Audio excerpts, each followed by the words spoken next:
So for me, this TEDx talk was really about whether or not in healthcare we ask questions that are meaningful and that are going to change the paradigm.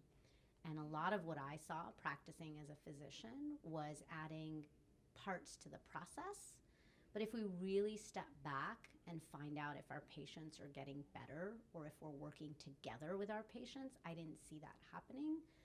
I went ahead and took the time to really delve deep into systems thinking, but fell into it by accident, just taking a class for fun.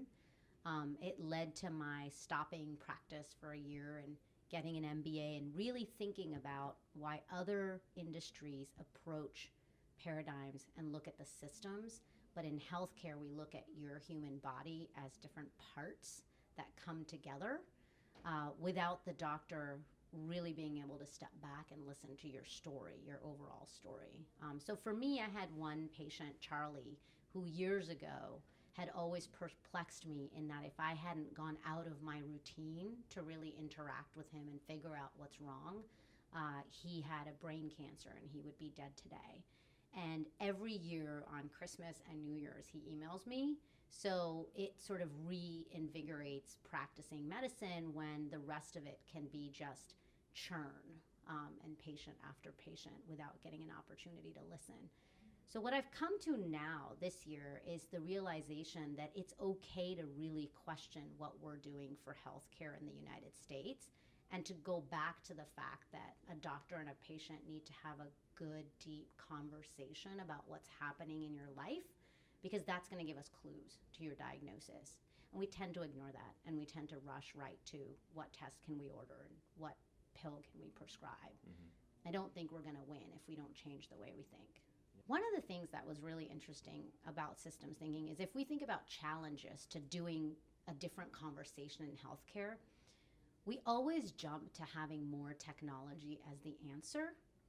But the same guy that talks a lot about systems thinking in management says technology is a tool to help you get where you're going, not necessarily the end goal. So I think the biggest challenge is to say that while having more alerts and more ways for physicians to communicate with each other can be helpful for data exchange, it's not helpful for me to not have an uninterrupted 15 minutes, for example, to just talk and listen to the patient. And in fact, the reality is, if we were able to do that at the outset, we would prevent like 15% of patients getting the wrong or misdiagnosis, and then all of that like dominoes into costs.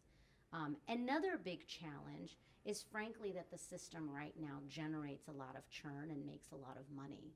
And so anytime we talk about changing the healthcare system in a radical way, that's very threatening to the industry. But I think what we've forgotten is that patients and doctors partnering together is really at the crux of the conversation. So we actually have more power as doctors and patients than we ever realize. And I'm just hoping to inspire patients to ask more questions and doctors to sort of demand, I need 10 to 15 minutes of just conversation before I rush off and answer this page or enter the things into the record. So one of the things that happens is I think when a person gets sick, they're at their most vulnerable, and particularly if they have a cancer diagnosis. And it's easy to jump to whatever technology is available, I need it to help me. But before we jump to that, we have to understand that the doctor's responsibility is to really ask the patient, where are we trying to get to and what's quality of life for you? Because it may not be the same for everyone. So in my talk for my patient, Charlie, quality of life for him was getting back to work.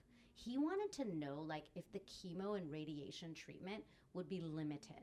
And when I told him it was 6 weeks and I predicted that if it went well and we didn't know whether it would work or not, he would be able to go back to his day job and support his family. He had 6 kids, 15 grandkids. That was his biggest question. If I didn't ask him that question and I just sort of told him, here's the treatments we have available, of course you want to use the technologic breakthrough, that often leads people down a path they never even wanted to go as a patient. But certainly the reality is we again should be using it to get to where the patient wants to go.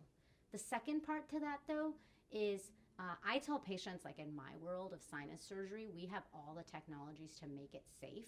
We try to stay out of your eye and stay out of your brain. In the past, it would lead to blindness and meningitis. Those rates have really come down. But technology doesn't replace the fact that we still have to use our judgment. And I think that patients feel that the more a hospital can offer them technology, the safer they are. But the reality is it's just a driver, and it depends on who's using it and to what end. Moving forward from this, first of all, this has been a great experience because it's really helped me frame my thinking on why systems are so important and why we need to change our approach. When I did the searches to see if other people had thought about or really talked about this concept, there are examples in global health, but it's not like a general paradigm. Two things have happened. One, it sparks conversation. It sparks conversation for me with other doctors, and it sparks conversation for me with patients. In fact, all the patients I saw yesterday, I was asking them questions to sort of get feedback.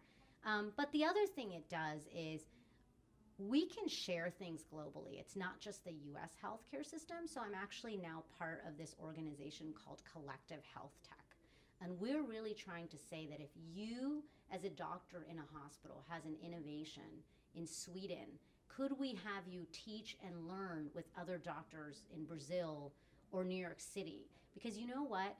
Healthcare experiences are really common, and there's a lot of similarities no matter where we go in the world. The minute we hear we're sick or we have cancer, there's very similar questions.